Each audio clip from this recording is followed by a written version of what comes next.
Run. Welcome back to the Asian Wall Street Journal on air. As Asian countries move to open up their markets further to free trade, there is one country in the region that is embracing it wholeheartedly, Mongolia. And as CNBC Asia's Ward Edmonds reports, it may be one of the most remote countries in the region, but it's not as behind the times as people may think. The rural scenes of Mongolia are the ones most commonly associated with this former communist country. And it is true that Mongolia is still fairly undeveloped. Many people are living on the grasslands, and about a quarter of the population lives below the poverty line. But the country has made some startling progress in the last 8 years as communism disintegrated and eager capitalists were more than willing to take its place.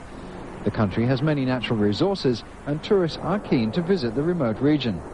But Mongolia has still only managed to attract a few $100 million in foreign investment, and that hasn't helped the country's rising unemployment and bad debts. Foreign investors are also doubly shy because of the economic crisis affecting much of the rest of the region. But some say with one of the most open economies and the most democratic systems in the region, Mongolia at least stands a good chance of getting back on its own feet. Ward Edmonds, CNBC Asia. And joining us now to talk about investment prospects in Mongolia, we have Jargal, the chairman of the government of Mongolia's Foreign Investment and Foreign Trade Agency. Jargal, good to have you on the show.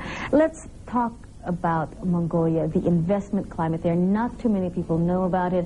I'm going to give you a little time to give a bit of a sales pitch. Mongolia is on a democratic path since 1990. It means that we are changing our political system and economic system at the same time, so that we will not get one of them at the cost of each other, the other one later on. Are you saying that some people have actually said, oh, because of tough economic times or because we're trying to progress, we have to have a rather strict government? You're saying that that's not necessarily the formula for success? No. We have the most democratic government now, very transparent action. And when the people did not like the action of the previous government, they have voted against the government, and they were waiting for another few months to get formed a new one, which the new prime minister was nominated a couple of days before.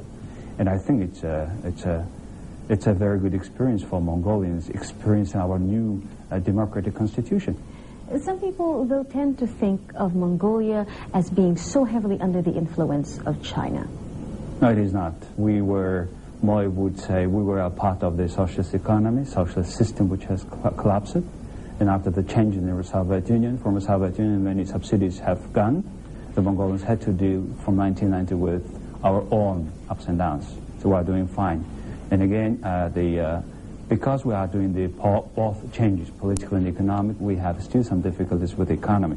But that doesn't mean that there is no possibility of doing business, and we have a great environment for that. We want to compete with China and Russia. Because we are in between them, we are to be regarded as a bigger market. So our main aim investment-wise is to be open door to Siberia, Russia, and North China. And we are doing, on this regard, our legal environment very competent. Jargal, you have mentioned downs also. Let's be frank with potential investors. If someone said, okay, what's the downside of investing in Mongolia, what would you say? See, this is one of the richest mineral country we have. Our 50% of our export is copper. Yes, but the downside? Well, still it's a small market, and still needs certain promotion, unlike as it was in the 13th century when everybody knows about Mongolia. Now, very few people knows about Mongolia. So I think we need to promote the opportunities in Mongolia. Still, we are to promote Mongolia. With so many countries around Asia dealing with the financial crisis, and actually some Western investors have been a bit frightened, do you find that Mongolia is suffering by association, or is it actually benefiting? On one hand, we have lost, of course, we have seen the result on the price of our copper, which is 50% of our export. But on the other hand, we've seen a lot of investors come into Mongolia, to particular textile and garment industry, as we don't have any quota to the U.S. market and to European Union market. So we have more and more Hong Kong and Southeast Asia and other countries investment to the country. I think in a certain way it's good.